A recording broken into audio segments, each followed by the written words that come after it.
Thanks for joining us here on The Retirement Key with Abe Abish, founder of Abish Financial Services. I'm Heather Branch, here to ask for his ideas on ways to better prepare for your financial future. All the questions that come along with everything that's involved in planning for our retirement is what Abe and his team are here to help you figure out. TheRetirementKey.com is where you can go to begin your own conversation with the team at Abish Financial. We also have links posted in the show notes, so you can just click there. Or again, it's TheRetirementKey.com. As I was just saying, there is so much. It's put upon the American investors and planners that we have to do it ourselves nowadays more than ever before. And I think that's why it's gotten so complicated to boot longevity, right? How much longer we're living, gratefully, but now we've got to plan for, most people used to plan for what, 10 or 15 years of retirement? That's basically doubled, has it not? Yeah, I would say 30 years for a lot of people. Mm-hmm. That's what we have to factor in. Thing is, though, it continues to get more and more complicated, Abe, as if I had to explain that to you. Let's talk about what's coming out of Raymond James and Charles Schwab. They are reporting a decrease in revenues due to people moving to higher yielding money market accounts and CDs. And as it would turn out, if given the choice of high returns with high risk or reasonable returns with less risk, people are choosing the low risk route. But the problem is, and again, getting back to what's complicated, especially when we have to factor in our longevity and things like inflation and high interest rates now, can being risk averse hold somebody back from having the growth that they might need in their retirement years? You know, Heather, we've been saying a lot lately, you can win by not losing. Okay. You can win in your retirement by not losing, especially avoiding large loss. So, you know, what's going on right now is with interest rates having gone up 11 times, we can get some pretty attractive yields on especially safer instruments outside of the market, right? You can get, 4 or 5% outside of the market without stock market risk. You could walk down to the bank and get, 4 or 5% on the CD and a money market and things like that. Mm-hmm. And so it's giving, I think, a lot of people some pause, because if we can get, more attractive yields than we could get before, should we then take on a lot of risk in the market, right? We need to be in the market long term, but to what extent, to what degree, especially if you have enough saved, right? If you have enough saved and we determine that with you, and let's say it's $2 million or $1 million, and this is more than enough, to generate all the income you need to pass on money to your family, then why continue to take on any extra risk than necessary? We don't want to do that. We want to take on prudent risk for this next season of your life. So we just had a couple come in and call into the show and come in from Bethesda, Maryland, and they have about $1 million saved, and they're in their late 60s, retiring at 70.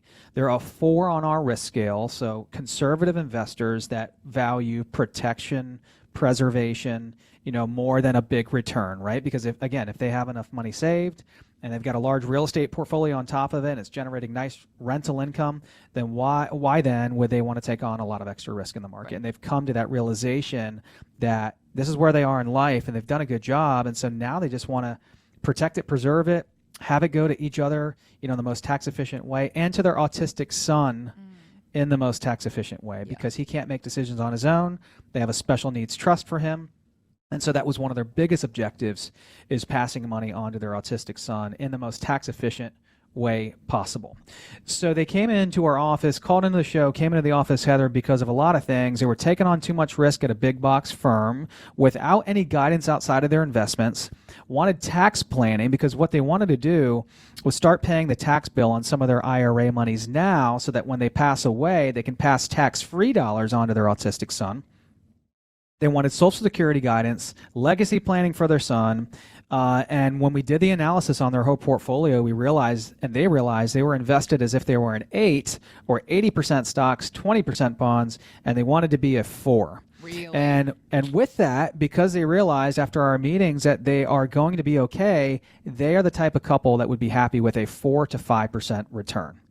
like you don't have to take. This conversation was just pointing out. That's what these Charles Schwab and Raymond James investors are finding out. People are preferring less risk. Exactly right. And while these more attractive yields and returns and rates, on safer instruments may not be around forever, and they usually aren't, we can certainly take advantage of them now where it makes sense.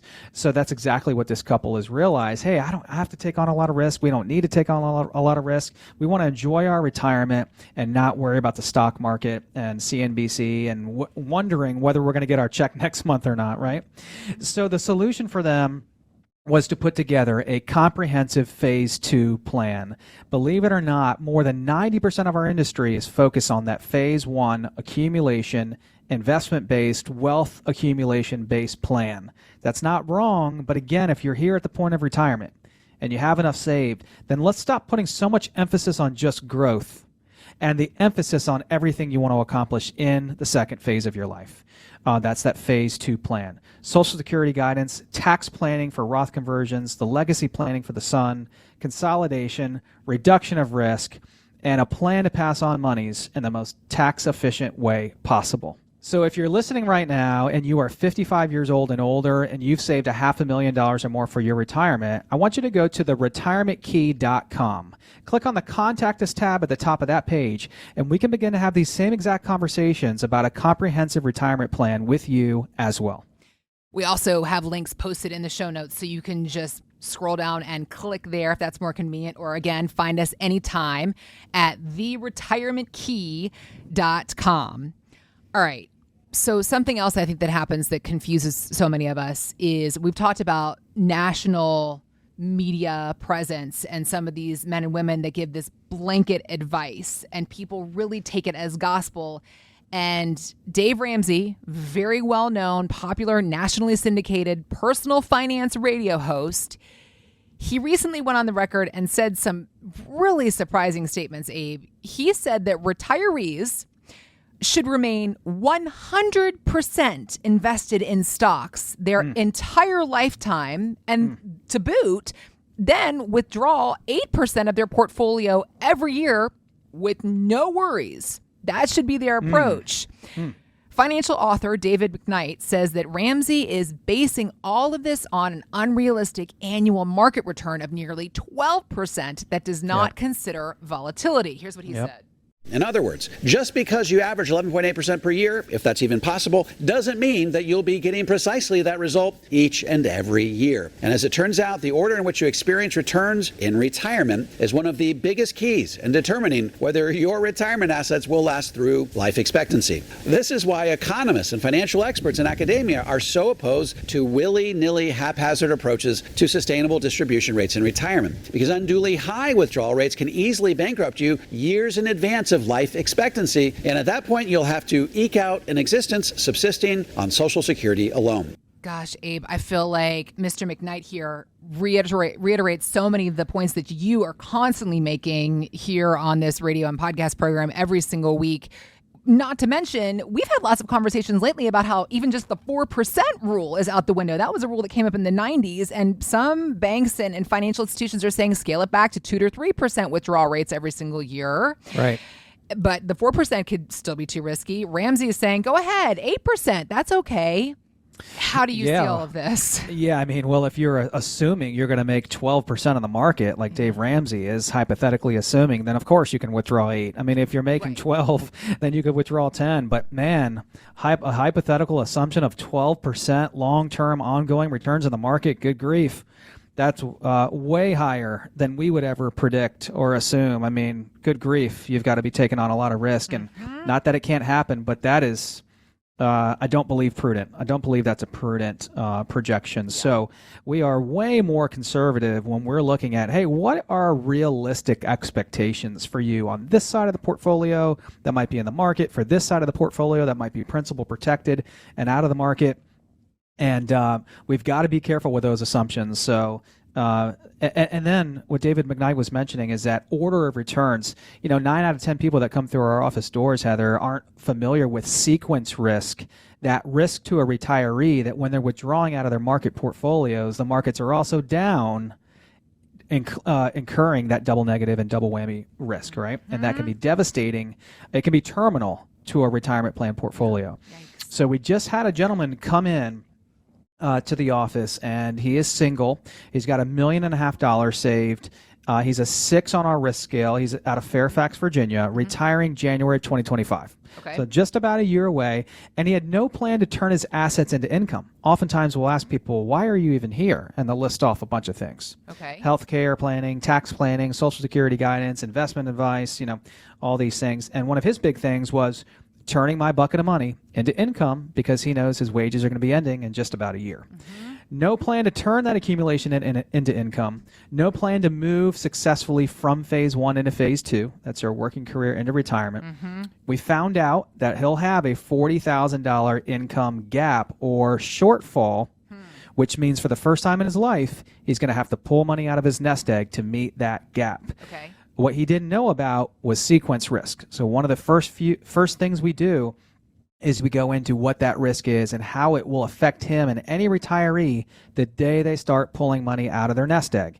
Imagine you start off retirement, you've gotten to the amount of money you need to save, $1 million, $2 million, $500,000, $5 million, and those first few years of retirement, the markets are down, and you've done what Dave Ramsey has recommended, and you're 100% stocks, and you're down 10, 15, 20, and you're like, Abe, I still need my 50 grand. You just made matters way worse. You just made that hole that much bigger and that much harder to get out of. It's hard enough to recover from loss. Right. It's way harder to recover from loss and withdrawals at the same time, which is why you need a plan for both growth and income, a plan for both risk and safety, especially if you're at the point of retirement. Right. This is super dangerous, and we have to have a plan to protect your nest egg at the point of retirement. So if you're listening right now and you sound like this gentleman from Fairfax, Virginia, and you are approaching retirement very near, and you've saved $500,000 or more for your retirement, you're 55 years old and older, you're concerned about all these things we talk about on our podcast, go to theretirementkey.com, click on the Contact Us tab at the top of the page, and we can begin to have these same retirement planning conversations with you as well.